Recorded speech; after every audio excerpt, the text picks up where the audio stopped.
Alors, formation des molécules. Pourquoi on forme des molécules? Pour atteindre une certaine forme de stabilité. Par exemple, prenons l'hydrogène. L'hydrogène, à l'état fondamental, il a un électron de valence que je vais symboliser ici par un point. Il n'est pas stable.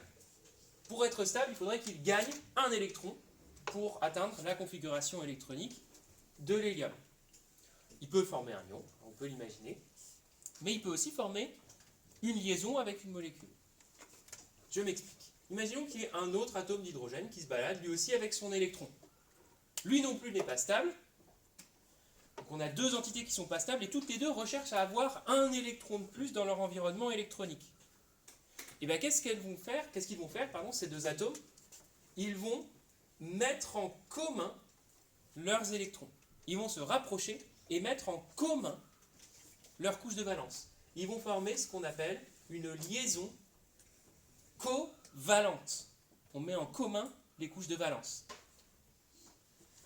Et en mettant en commun ces couches de valence, si je regarde cet atome d'hydrogène, dans son environnement immédiat, il a deux électrons. Donc il atteint une certaine forme de stabilité. Cet atome d'hydrogène, dans son environnement électronique, il a deux électrons. Donc il atteint une certaine forme de stabilité, puisqu'il atteint, en quelque sorte, la configuration électronique de l'hélium.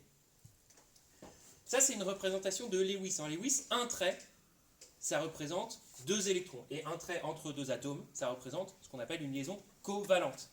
C'est un partage équitable, une liaison covalente. C'est un partage équitable. Il n'y a pas les électrons ils sont plus proches de lui ou les électrons ils sont plus proches de lui. Ils mettent vraiment en commun. Donc l'hydrogène, mine de rien, on vient d'expliquer pourquoi il forme une liaison. Il forme une liaison parce qu'il a besoin de mettre en commun un électron, d'impliquer un électron dans une liaison pour atteindre une certaine stabilité. Donc l'hydrogène va former une liaison. Prenons un autre exemple d'un atome que vous avez sans doute déjà vu au collège, le carbone. Le carbone, à l'état fondamental, il a 4 électrons de valence. Imaginons, pour simplifier, qu'il y a plein d'atomes d'hydrogène qui se baladent tout seuls et qui n'ont qu'une envie, c'est de se lier.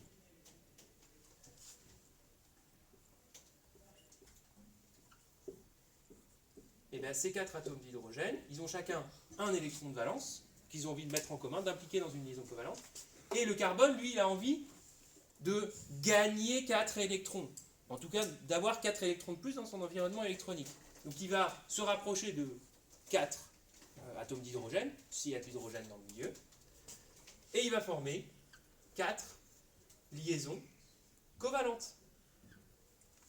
Et là, tout le monde est content. Chaque atome d'hydrogène a 2 électrons dans son environnement. On se rapproche de la configuration de l'hélium.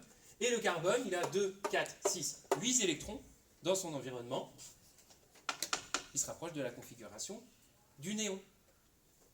Et je viens de former CH4, le méthane, une molécule qui est stable. Donc le carbone, il va avoir tendance à former 4 liaisons.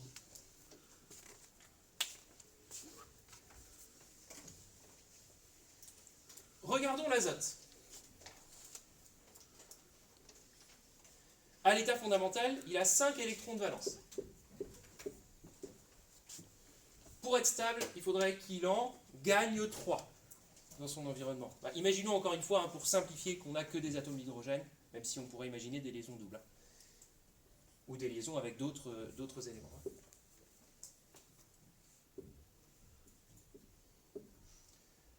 Mes 3 atomes d'hydrogène, ils ont envie de mettre un électron en commun, former une liaison covalente, et mon azote, il va vouloir gagner 3 électrons, donc former 3 liaisons covalentes.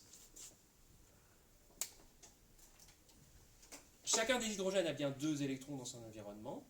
L'azote a bien 2, 4, 6, 7, 8 électrons dans son environnement. Alors en Lewis, ces 2 électrons, on les relie aussi. Enfin, on les symbolise par une barre, qu'on appelle un doublet non liant. Parce que ces 2 électrons, ils ne sont pas impliqués dans une liaison, ils n'ont pas besoin de se lier. Ils n'ont pas besoin d'être mis en commun. Donc on a 2 électrons qui ne participent pas à des liaisons covalentes. Donc 2 électrons qui sont non liants. C'est un doublet non liant. L'azote, il va avoir tendance à former 3 liaisons. Et il va avoir un doublet non-liant. On continue avec l'oxygène. L'oxygène à l'état fondamental, il a 6 électrons de valence. Imaginons encore une fois qu'il y a de l'hydrogène partout. Hein. Il va avoir envie de former 2 liaisons covalentes, de récupérer dans son environnement 2 électrons. Pour ça, il va se lier avec 2 atomes d'hydrogène, pour avoir bien ces 8 électrons dans son environnement. Je vais avoir 2 doublets non liants, et j'ai formé H2O, l'eau. L'oxygène a tendance à former 2 liaisons et 2 doublets non liants. Le fluor, même si je pense que vous commencez à voir la logique derrière tout ça, le fluor, il a 7 électrons de valence. Imaginons qu'il y ait de l'hydrogène qui se balade par ici.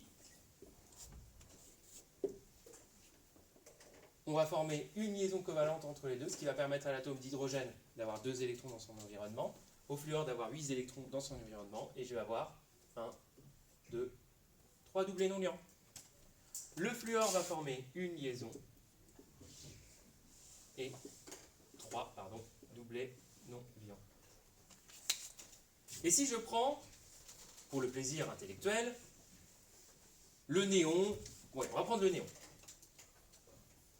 Il a 8 électrons de valence. Et est-ce qu'il a besoin de former des liaisons? Ben non, il est déjà stable.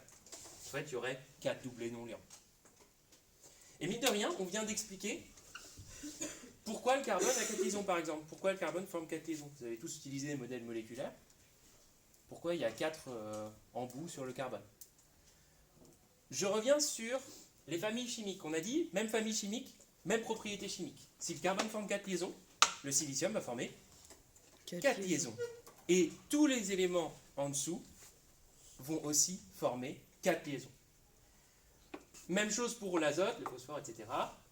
L'oxygène, le soufre, 2 liaisons de doublets non liants. Et tous les halogènes vont former une seule liaison et avoir 3 doublets non liants.